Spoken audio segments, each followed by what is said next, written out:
Bonjour et bienvenue dans Les Aventuriers. Les Aventuriers, c'est quoi? C'est une petite émission de télé-réalité dans laquelle on va explorer le cinéma.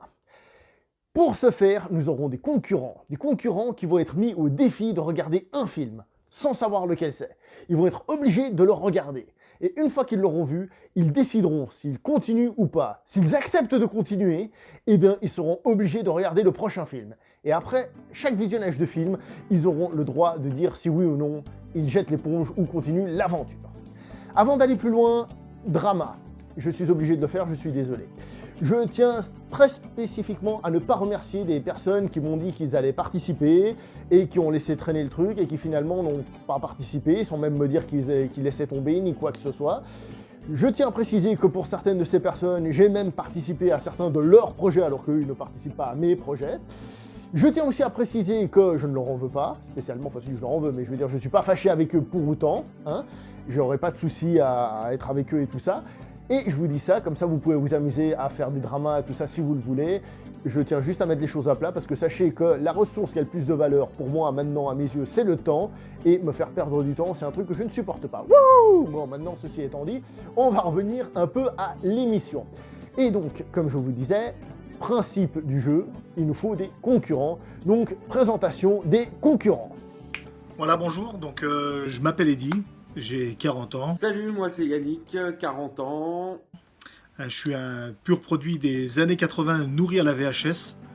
Je suis un gros consommateur de films et de séries en général. Je suis un cinéphile, voire cinévore.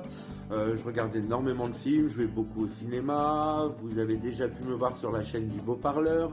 Bien que j'ai pas un style de film, j'ai pas un style ou un genre de film préféré, hein. Je suis assez ouvert, j'aime bien regarder tout. Ça peut aller les films d'action, les films romantiques, ça peut être les films futuristes, ça peut être les films de science-fiction dans leur globalité. Ça peut être vraiment, je suis vraiment ouvert à toutes sortes de films. Il n'y a pas un genre de cinéma particulier qui me plaît.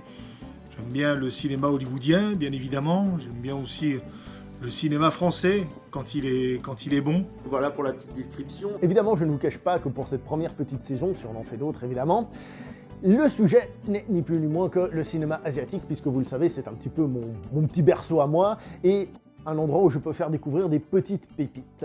Donc, avant d'aller plus loin, on va essayer de voir ce que les participants pensent ou ressentent quand on leur parle du cinéma asiatique. J'aime beaucoup le cinéma asiatique, parce qu'on voit des choses qu'on ne voit pas dans les autres cinémas. Bien souvent, le cinéma asiatique, pas trop dans son scénario, mais dans sa réalisation, dans sa mise en scène, on voit des choses qui sont assez épatantes, assez époustouflantes. On voit des choses qui sortent un petit peu du commun de ce qu'on a l'habitude de voir, hein. Je parle surtout au niveau des films d'action.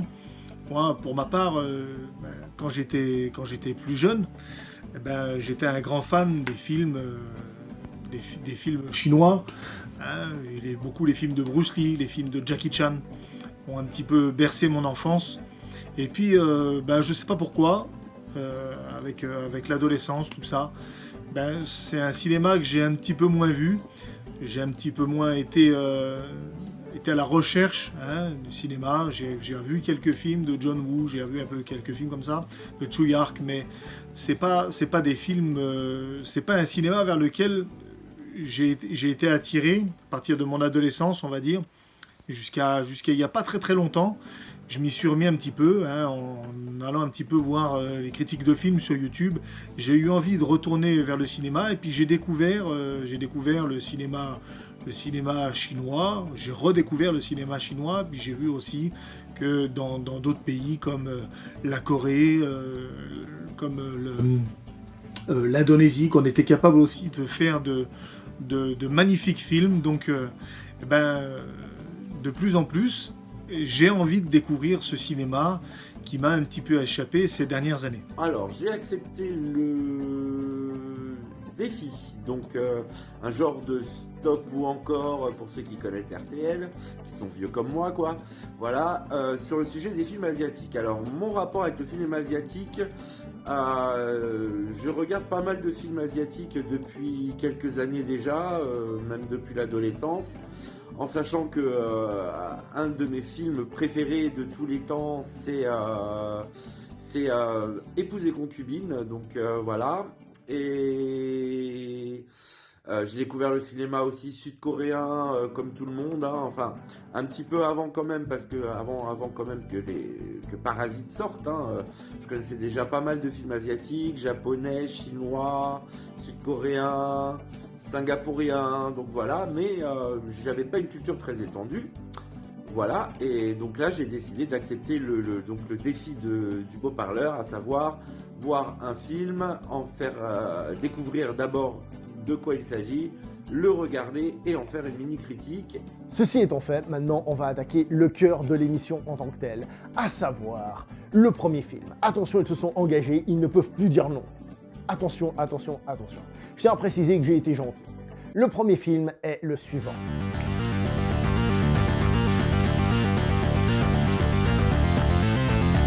In the Mood for Love, c'est un film de Wong Kar-wai que je ne connais pas du tout. C'est un film que j'ai jamais vu. Wong Kar-wai, je connais de nom, mais c'est un film que j'ai jamais vu. In the Mood for Love, voilà, In the Mood for Love. Alors, pour être tout à fait honnête, j'ai déjà vu ce film il y a quand même un paquet d'années. Comme ça, à première vue, je dirais que c'est un film romantique, peut-être une comédie romantique, hein, In the Mood for Love vis-à-vis du titre. Après, je peux me tromper aussi, c'est pas parce qu'il y a Love dans le titre que c'est forcément une comédie romantique. Hein, il me semble de mémoire, il y a un film de James Bond qui s'appelle From Russia with Love. Voilà, peut-être un truc comme ça. Donc, on verra bien. Il doit y avoir à peu près 5 ou 6 ans. Donc je n'en ai pas énormément de souvenirs, donc je vais le redécouvrir.